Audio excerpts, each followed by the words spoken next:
Well, you can get it from the sun, from a tiny little pill, or from your food. And the more you get, the longer you live. Medical reporter Galen Tethrow reports on the vitamin that could save your life. When a nasty flu struck California's Atascadero State Hospital, Dr. John Cannell made an interesting discovery. I know my patients were exposed to influenza, but none of them got sick. Why? One reason could be that 30 of Cannell's patients had been given vitamin D on a regular basis. That got Cannell thinking more and more about the vitamin's benefits and safety.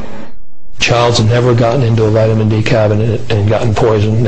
That's happened hundreds of thousands of times with Tylenol or aspirin or other things. Medical writer Bill Sardi says if vitamin D were a drug, its benefits would make it the most popular ever. Because we're talking about diabetes and hypertension and bone diseases, osteoporosis and arteriosclerosis and cancer and autoimmune disease, and the list goes on. Scientists found that list is so long because vitamin D actually regulates cells, systems, and organs throughout the body.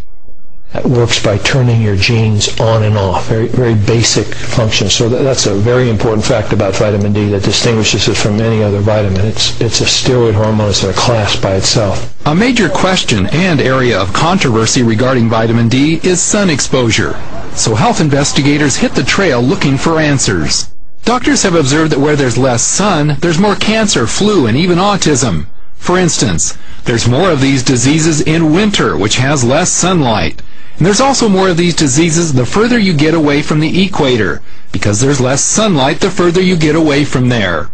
Even here in sunny California, very few people get enough sun to make sufficient vitamin D in their skin for the best of health. Down in San Diego, you can make it year-round, but even then, in San Diego, in the wintertime, you have to go right out at solar noon. There's only about a 2 or 3 hour period where you're going to make any substantial amounts of vitamin D. But wait a minute, won't this possibly lead to skin cancer? Most sunscreen companies provide products that block the ultraviolet B, or UVB, from the sun. Those are the very rays you need to produce vitamin D in the skin. Now they admit the UVA rays that the sunblock lotions allow to get in are the ones causing the cancer. So they let the one that causes skin cancer in, and they block the one that prevents it. Statistics show skin cancer rates and deaths have actually risen since the sunscreen campaigns began 30 years ago. Cannell recommends keeping your time in the sun moderate. 15 minutes in a bathing suit during summer is plenty. You don't want to age your skin or cause damage from a sunburn. Not everyone agrees. The American Academy of Dermatology website finds it appalling that anyone in good conscience could make the claim that intentional sun exposure for any length of time is beneficial. Then there's the issue of darker skin, which naturally screens out more of the UVB rays that make vitamin D. Their blood levels of D are about half that of lighter skinned people, making a connection with the diseases that shorten their lives. Heart disease and hypertension and stroke and cancer are the same diseases that have been associated with vitamin D deficiencies. So it may not be surprising that vitamin D deficiency affects as much as 3/4 of the populace, especially as winter takes its toll on vitamin D levels.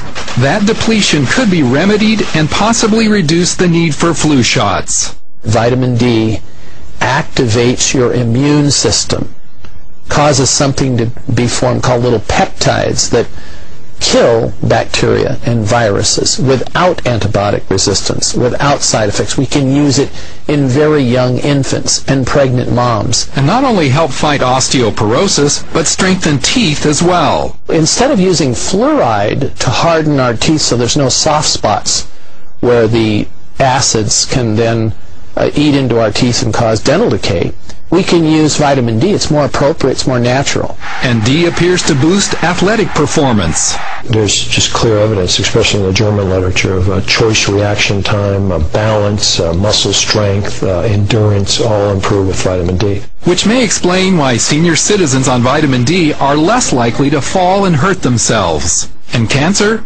Sardi says in a new book that a major reason not to be so fearful about the disease is vitamin D. A key U.S. study in June found it provided a 60% reduction in cancers. Canadian Cancer Society immediately told all of their citizens, begin supplementing with at least 1,000 units of vitamin D. American Cancer Society, mum's the word. In fact, here is video of how vitamin D helps zap cancer cells, like the one to the right of the arrow. But 2 weeks ago, the National Cancer Institute released a study indicating vitamin D doesn't do much against cancer deaths. NCI normally prefers the type of study done in June, but Cannell says this new study fits their bias against vitamin D. Even at that, the new study did show the vitamin's effect on the #2 cancer killer. The people with the highest levels had 4 times less colon cancer than the people with the lowest levels.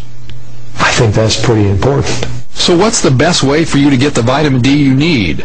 Not from food. Even fortified milk provides so little that it's trivial. Taking supplements is a far more predictable source than sunbathing, and the only source in winter for millions. Experts suggest the best daily intake is at least 2,000 units for most kids and 4,000 for most adults. Yet the government recommends only 200 to 600 units depending on your age. The whole thing, when you think about it, is just patently absurd. And the government's been recommending this now for 10 years. They refuse to change they refuse to even look at the science. Cannell says he and his wife have taken as much as several 100,000 units for a few days when fighting off colds or flu. His usual daily dose is 5,000 units, a dozen times what the government recommends for him. He finds it a religious connection. Here the Lord is saying that there's a system that makes this much vitamin D this quickly, thousands of units a day from sun exposure. And here's a government over here saying you only need a couple of 100 units a day. So you can sort of ask yourself, who do you want to believe? God or the government? Galen Tethrow, CBN News.